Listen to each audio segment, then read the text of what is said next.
محمد صلی اللہ علیہ وسلم اللہ تعالیٰ کے نور اور رحمت کو ساتھ لائے تھے، تو پہلے ہم جانیں گے کہ ان کے آنے سے پہلے اس دنیا میں کتنا اندھیرا تھا۔ انشاءاللہ آج ہم عرب، اس کے قبائل اور ان کی عادتوں کے بارے میں جانیں گے۔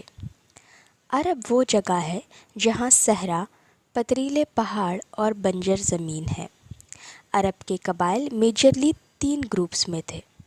پہلے پیرشٹ عرب، یہ وہ قبائل اور قومیں ہیں جن کو اللہ تعالیٰ نے ان کے گناہوں کی وجہ سے تباہ کر دیا، جیسے قوم عاد، قوم ثمود، تسم، جدث وغیرہ۔ دوسرا پیور عرب، انہیں قحطانین عرب بھی کہا جاتا ہے۔ یہ یشوع بن قحطان کی اولادوں کی نسل ہیں۔ یہ ایجپٹ، یمن، سیریا اور باقی عرب کے علاقوں میں پھیلے ہوئے تھے۔ ان سے آگے کئی اور قبائل بنے، جیسے بنو تائی، کندا، اوس، خزرج وغیرہ۔ تیسرے عربائزڈ عرب، انہیں عدنانین عرب بھی کہا جاتا ہے۔ یہ اسماعیل علیہ السلام کی اولادوں کی نسل ہے۔ ابراہیم علیہ السلام کی 2 بیویاں تھیں۔ سارہ جو سیریا میں رہتی تھی، ان کے بیٹے تھے اسحاق علیہ السلام، اور ہاجرہ جو مکہ میں تھی، ان کے بیٹے تھے اسماعیل علیہ السلام۔ محمد صلی اللہ علیہ وسلم سے پہلے سارے نبی اسحاق علیہ السلام کی نسل سے آئے تھے، جیسے اسحاق علیہ السلام کے بیٹے یعقوب، پھر یوسف، آگے موسیٰ علیہ السلام، پھر داؤد علیہ السلام، سلیمان علیہ السلام، اور لاسٹ میں عیسیٰ علیہ السلام۔ عیسیٰ علیہ السلام کے بعد ان کی نسل سے کوئی نبی نہیں آئے۔ یعقوب علیہ السلام کے بچوں کی نسل کو یہودی یا جوس کہا جاتا ہے۔ عیسیٰ علیہ السلام کے جانے کے 600 سال بعد اسماعیل علیہ السلام کی نسل سے آئے محمد صلی اللہ علیہ وسلم۔ ان سے پہلے اسماعیل علیہ السلام کی نسل میں سے کوئی نبی نہیں آئے تھے۔ اب انشاءاللہ بات کرتے ہیں عرب کے لوگوں کی کچھ اچھی عادتوں کے بارے میں۔ پہلے، وہ بہت انٹیلیجنٹ تھے اور ان کی میموری بہت اچھی تھی۔ ہر شخص اپنے نسب کو جانتا تھا۔ وہ صرف اپنی ہی نہیں بلکہ اپنے جانوروں کی نسب کو بھی، ان کی لینیج کو بھی خوب جانتے تھے۔ وہ مہمانوں کو بہت پسند کرتے تھے، ان کی خاطرداری بہت اچھے سے کرتے۔ کوئی مہمان آتا تو اس کے کھانے کے لیے اگر ان کے پاس صرف ایک اونٹ رہتا جس سے ان کا گھر چلتا، وہ اسے بھی قربان کر دیتے تاکہ مہمان کو اچھے سے کھانا کھلائیں۔ خود کو اور اپنے بچوں کو بھوکا رکھنا پسند کرتے، لیکن مہمان کو اچھے سے پیٹ بھر کے کھلاتے۔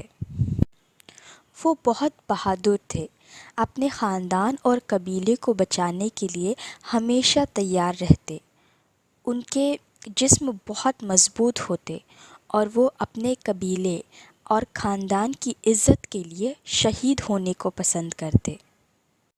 وہ اپنی زبان اور اپنے بڑوں کے وعدوں اور معاہدوں کو پورا کرتے، چاہے اس کے لیے اپنے بچے قربان کرنے ہوں یا ان کا خود کا گھر کیوں نہ تباہ ہو رہا ہو۔ زیادہ تر لوگ اپنی زندگی معمولی طریقے سے گزارتے۔ ان کا لائف سٹائل بہت سمپل تھا۔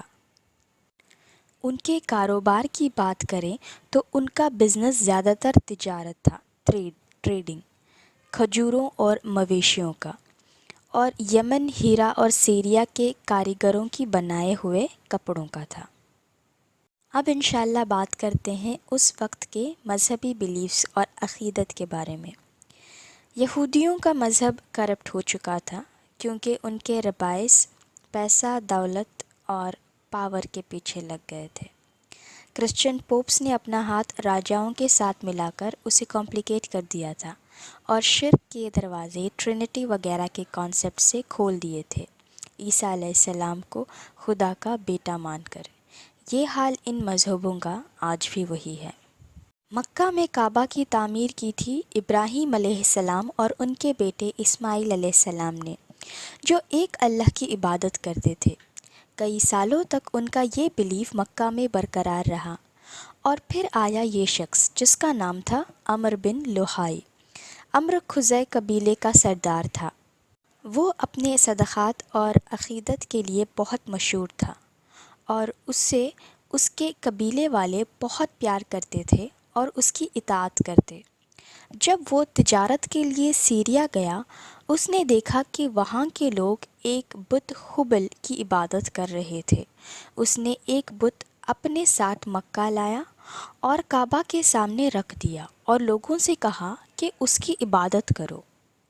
جب عمرو نے بت پرستی کو شروع کیا، تب مکہ کے لوگ کیونکہ عمرو کو بہت مانتے تھے، انہوں نے اس کی اطاعت کی۔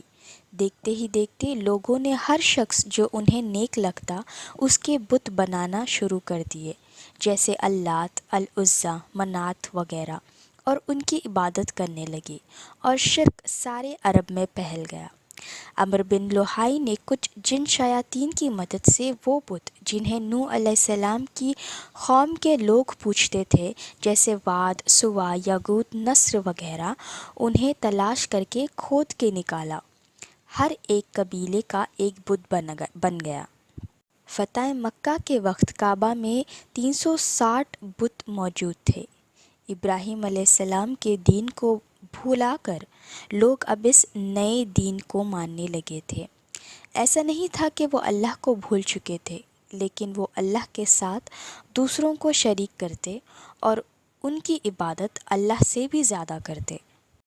اس دین کے خصوصیات کچھ ایسے تھے: لوگ ان بتوں کو پوجتے، ان سے دعائیں کرتے، ان کی قسمیں کھاتے، انہیں اپنی پریشانیاں بتاتے، ان سے مدد مانگتے تاکہ وہ بت اللہ تعالیٰ کو ان کی سفارش کریں۔ ان کا یہ ماننا تھا کہ ہم لوگ تو گنہگار لوگ ہیں اور یہ بت نیک لوگوں کے ہیں، تو اللہ تعالیٰ تک ہماری بات ڈائریکٹ نہیں پہنچ سکتی، اسی لیے ان سے سفارش کرنے کے لیے کہتے۔ ان بتوں کے طواف کرتے، ان کے سامنے سجدہ کرتے اور اپنے گناہوں کا اظہار کرتے۔ بتوں کو خوش کرنے کے لیے قربانیاں دیا کرتے۔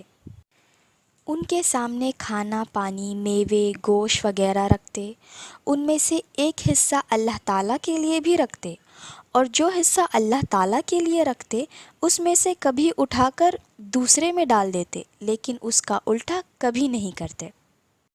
ان بتوں سے منتیں اور مرادیں کرتے، انہیں سجدے کرتے، انہیں سجاتے، انہیں کپڑے پہناتے، بحیرہ، صائبہ، وسیلہ جیسی چیزیں کرتے، جس میں کچھ اونٹ اور بکریوں کے کان کاٹ دیتے اور انہیں آزاد چھوڑ دیتے کہ ان سے کوئی کام نہیں کروایا جاتا تاکہ ان کے خدا خوش ہو جائیں۔ اللہ تعالیٰ نے قرآن میں ان سب چیزوں کا ذکر کیا ہے تاکہ ہمیں بتائیں کہ کیا شرک ہے، چاہے آپ بتوں کے سامنے سجدہ کریں یا نیک لوگوں کی قبروں پر، وہ سیم ہیں۔ بتوں کو سجائیں، کپڑے پہنائیں یا قبروں پر، اٹس دا سیم۔ ان سے دعائیں مانگیں یا ان سے اپنی سفارش کرنے کے لیے کہیں، اٹس دا سیم۔ اللہ کو رب ماننا اسلام نہیں ہے، کیونکہ یہ پہلے کے مشرک بھی کرتے تھے۔ صرف اللہ کو رب ماننا اور اس کے ساتھ کسی کو شریک نہیں کرنا، چاہے وہ شخص کتنا بھی نیک اور اللہ والا کیوں نہ ہو، وہ اسلام ہے۔ وہ ہے لا الہ الا اللہ، اللہ کے سوا کوئی عبادت کے لائق نہیں۔ شرک ایسا عمل ہے جو بہت اچھے سمارٹ لوگوں سے بھی بے وقوفی والے کام کروا لیتا ہے۔ جیسے عمر بن خطاب رضی اللہ تعالیٰ عنہ اپنا ایک پرانا قصہ بیان کرتے ہیں۔ جب وہ مشرک تھے تو ایک سفر پر گئے تھے، تب لوگ صرف پتھر کے نہیں بلکہ آٹے یا نرم کھجور وغیرہ کے بھی بت بناتے تھے۔ تو حضرت عمر کے پاس یہ آٹے یا کھجور کا بنا ایک بت تھا۔ سفر پہ ان کا کھانا ختم ہو چکا تھا اور وہ بہت بھوکے تھے۔ بت کو سامنے رکھ کر وہ اس سے کھانا مانگنے لگے۔ جب بہت دیر تک کھانا ہی نہیں آیا تو انہوں نے اس بت کو ہی کھا لیا۔ بت پرستی نے آگے کئی اور دروازے کھول دیے تھے، جیسے اسٹرالوجی، جس میں تاروں اور پلانٹس کی پوزیشنز کو لے کر لوگوں کے بارے میں بتاتے ہیں کہ انہیں کیا کرنا چاہیے، کیا نہیں کرنا چاہیے، کون سے ڈیسیشنز لینے چاہیے۔ بیسیکلی کنڈلی دیکھنا یا فال کھولنا وغیرہ. پھر فارچون ٹیلنگ پامسٹری، جس میں لوگوں کے ہاتھ کی ریکھاؤں کو دیکھ کر یا چہروں کو دیکھ کر ان کا فیوچر بتاتے، ان کی قسمت بتاتے. پھر تیروں سے اپنے لیے فیصلے لیتے، جس میں 3 تیر ایک باکس میں ڈالتے اور پھر اس کو شیک کرتے، جس میں ایک تیر تھا ہاں کے لیے اور دوسرا تیر نا کے لیے اور ایک بلینک ہوتا. مر کر واپس اٹھائے جانے پر ان کا یقین نہیں تھا، جس کے لیے ہر سال زندہ رہنے کی خوشی کو سیلیبریٹ کرتے. Basically birthdays. یہ اس چیز کو بھی مانتے تھے کہ کچھ لوگوں کی روح مرنے کے بعد بدلہ لینے کے لیے بھٹکتی آتمائیں. اس وقت غلاموں پر بہت ظلم ہوتا. انہیں انسان کی طرح کبھی ٹریٹ نہیں کیا جاتا. ناانصافی، جاہلیت اور ظلم بہت عام تھا. اس وقت کی عورتوں کا حال بہت بدترین تھا. چھوٹی چھوٹی بچیوں کو زندہ دفنا دیا جاتا. معاشرے میں عورتوں کی عزت نہ کے برابر تھی. اسلام نے سب سے پہلے عورتوں کی عزت اور ان کی حفاظت کا حکم دیا. اس وقت 5 قسم کے رشتے ہوا کرتے تھے. ایک نارمل شادی جو آج بھی ہوتی ہے. اس وقت وہ صرف خاندانی نیک مالدار عورتوں کی ہوتی. دوسری وہ شادیاں جس میں شوہر اپنی بیوی کو کچھ دنوں کے لیے کسی دوسرے مرد کے حوالے کرتا، یا تو قرض چکانے کے لیے یا بس ایسے ہی بے وجہ. جب وہ عورت اس دوسرے آدمی کے بچے سے حاملہ ہوتی تو اسے اس کا نام بھی دیا جاتا. How shameful. ایک اور تھی متع میرج، بیسیکلی کانٹریکٹ میرج، جس میں طے کی گئی مدت کے لیے شادی کرتے، جیسے 3 دن، 1 ہفتہ، 1 مہینہ، 1 سال وغیرہ. ایک اور وہ رشتہ جس میں ایک عورت 10 یا اس سے کم مردوں کے ساتھ ریلیشن رکھتی اور جب حاملہ ہوتی تو ان میں سے کسی کو بھی جسے وہ چاہے اسے اپنے بچے کا باپ کہہ سکتی. ایک اور وہ رشتہ جس میں اگر عورتوں کے پاس پیسہ نہیں ہوتا اور انہیں ضرورت ہوتی یا پھر بلا وجہ اپنے گھر کے باہر ایک کپڑا ٹنگا دیتی، جس کا مطلب یہ تھا کہ کوئی بھی مرد اس کے گھر جا سکتا ہے، اور اگر حاملہ ہوئی تو کسی بھی مرد کا نام دے دیتی. عورتوں کو طلاق دینا اس وقت بہت آسان تھا. وہ انہیں کئی دفعہ طلاق دیتے اور واپس لے لیتے، اور عورتوں کے پاس کوئی چوائس نہیں تھی، چاہے اس کا شوہر اسے تکلیف دینے کے لیے واپس کیوں نہ لے رہا ہو. جب اسلام آیا تب اللہ تعالیٰ نے فرمایا کہ صرف 3 طلاق ہیں. عورتیں کوئی کھلونا نہیں ہے جسے جب چاہے جیسے چاہے استعمال کیا اور چھوڑ دیا اور واپس لے لیا.